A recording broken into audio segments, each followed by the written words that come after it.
在你的耳旁静静唱，静静唱。Wow, you can leave the evil destiny forever if relatives pray for them, and give offering to the Buddha image and all that, and continue to do good deed on their behalf. What is good deed? Okay, if that person has a lot of possession, then sell all those possessions, give it to the poor, for example, on his behalf, because in his lifetime he saved, he didn't do it. Now he can't take it with him. You sell some of it or all of it and give it to charity, offer it to monks and priests and church and temple, whatever the way you think, on his or her behalf. If you do it good enough, then this person can avoid hell forever even, and avoid a bad incarnation forever. Wow, that's I like for the word forever, I like. I don't like the word forever when they talk about hell, but I like that, liberated forever. Wonderful. There are so many ways to practice, understand? Yes.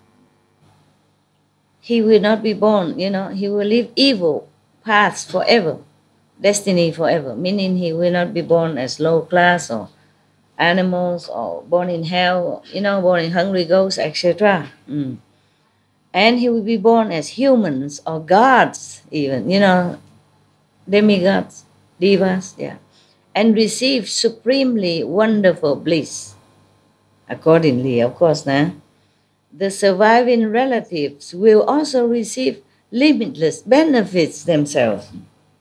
Not only you do that, you benefit the dead, but you benefit yourself.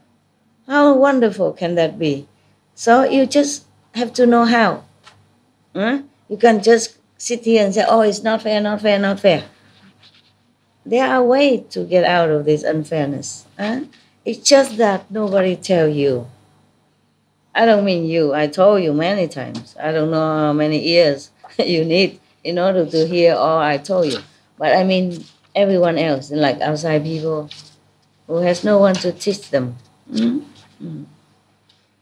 Therefore, before the Buddhas, world-honored ones, as well as before the gods, dragons, and the rest of the eightfold division, humans and non-humans, I now exhort beings of Jambudvipa to be careful to avoid harming, killing, and doing other unwholesome deeds, to refrain from worshipping ghosts and spirits or making sacrifices to them, and to never call on mountain spirits on the day of death. Why is that? Killing, harming, and making sacrifices are not the least bit helpful to the deceased. In many cultures still nowadays, some people die and they kill pig, chicken, lambs, cows, anything to make a party in the name of the deceased. This is the worst thing you could do for the soul who just departed. As mentioned before. If he's supposed to go to hell, he go faster. If he's supposed to go to heaven, he'll be delayed or decrease in his level of heaven that he will go to. Understand? Less. That's bad. Why is that? Okay. All this killing, harming of sacrifice are the least helpful for the deceased. Such acts only bind up the conditions of offenses so that they grow even more deep and heavy. The sin multiply in intensity.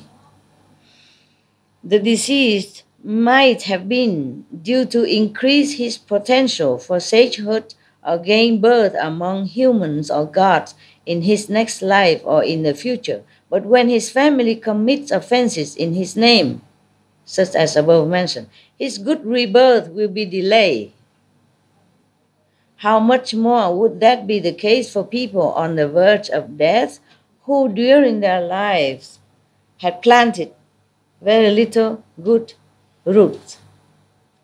Each offender has to undergo the bad destinies according to his own karma. How could anyone bear to have relatives add more to that karma? That would be like having a neighbor add a few more things to a load over 100 pounds being carried by someone who had already traveled a long distance and who had not eaten for 3 days. By adding that extra weight, that person's burden would become even more unbearable. Obviously, no? Thanks all the translators, huh? You really focus. Very good. You don't have to look at me, just concentrate, okay? But when you look at me, you see I'm so beautiful, you forget. Beautifully old, you forget. Oh, come, Master, so old, so quick. All right. Word-honored one. I see that beings of Chambudvipa will themselves receive the benefit of any good deeds they are able to do within the Buddha's teaching.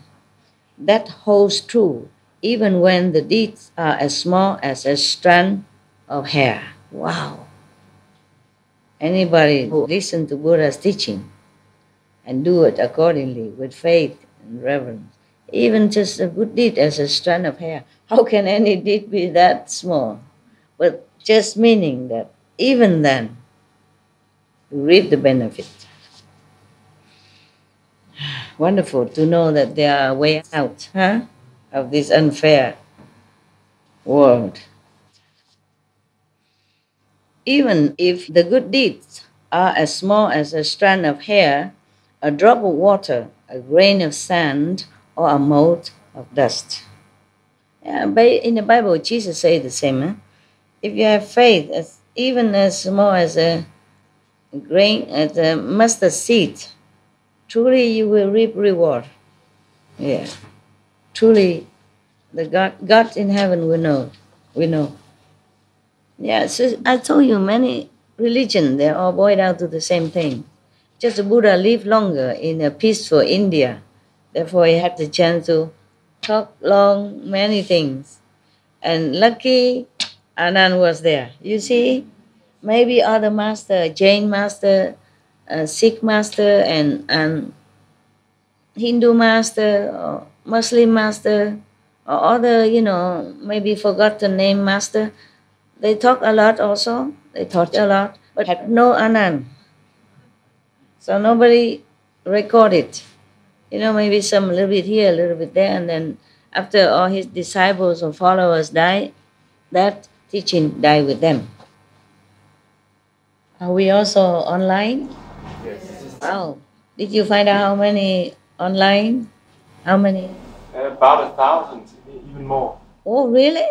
Yeah, it's hard to say because it's like data, but a lot. What I mean is kind of limitless on here. You will kind of, it will increase. A lot. No, what I mean is our capacity. Yes, as many as they want. It will Okay. increase accordingly. Oh, yeah. That's cool. We have to be grateful that we have such a good place. Fast internet. That's why I told you find good hotel. Good hotel.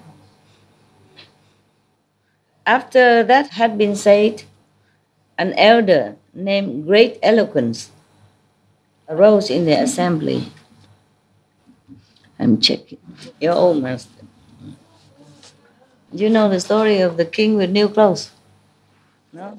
You know it. Don't think you can cheat me. I have mirror. Some mirror cheat, some mirror don't. Doesn't matter. It's okay. I'm still the same. No, I'm better. You're better when you're older. Some people get better. More wisdom. Yeah. More understanding. Yeah. More humility. Why is this? Master, they tell me we have right now 1,700 Centers. viewers watching. People watching the live stream. 1,000. Only 1,000? 1,700 people watching. Why? 1,700 people. Yeah, I know. What do you want to say? No, But I mean, I don't think it's just people. No, it's a connection. 1,700 stations. Yeah. In each station could be a lot. Yes, correct. Yeah. I say, why only 1,700? I have more disciples than that.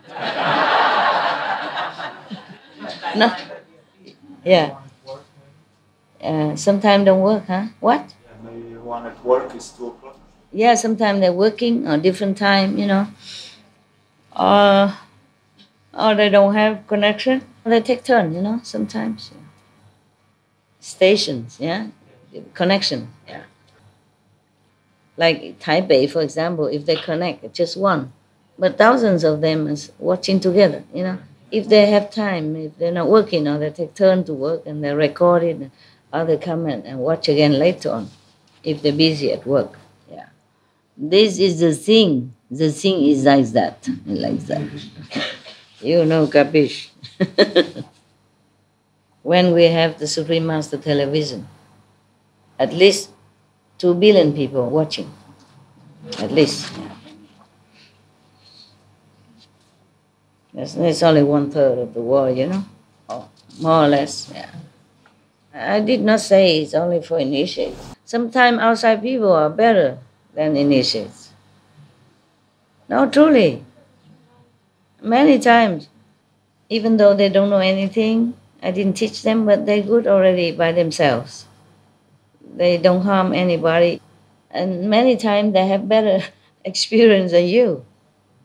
You know that, yeah? Sometimes they are the one who come to see you. Did you see your master now? She is in your living room? No, where? Yeah? Oh God, you don't see? Okay, master tell you do this, do that.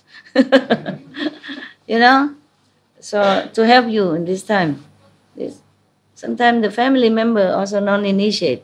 See master all the time. Transform body all the time. And the initiates are deaf, blind, dumb. Master came today or not?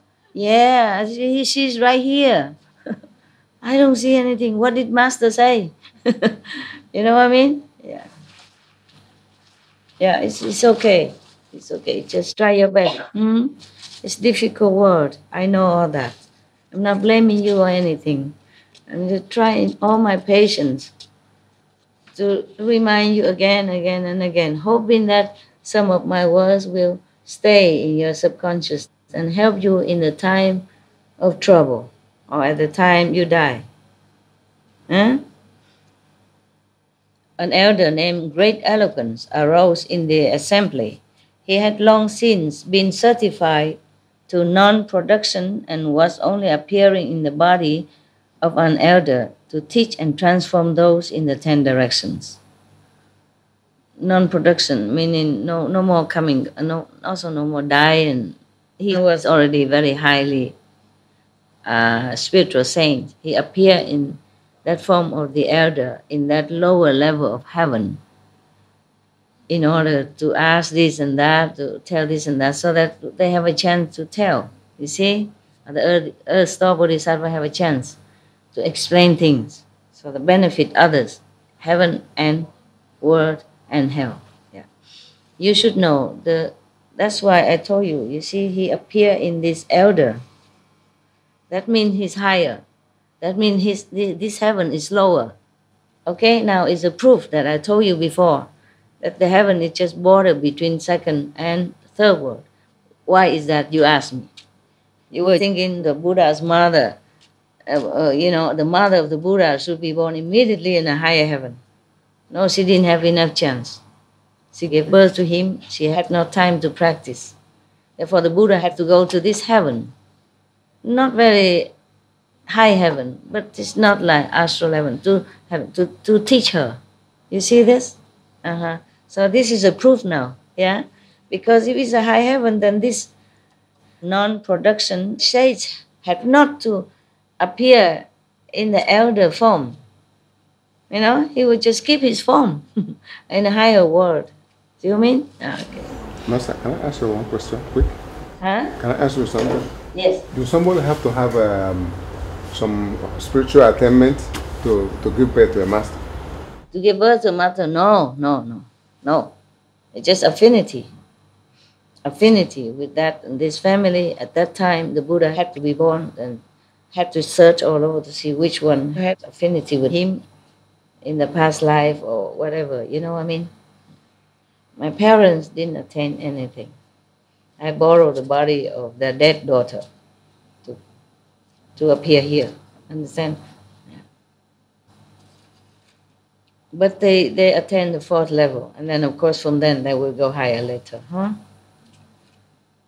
They're on the 5th already right now because I dedicate some merit to them. Even though they're not my real birth parents, but they raised me, you know, give me all the best they can since a childhood.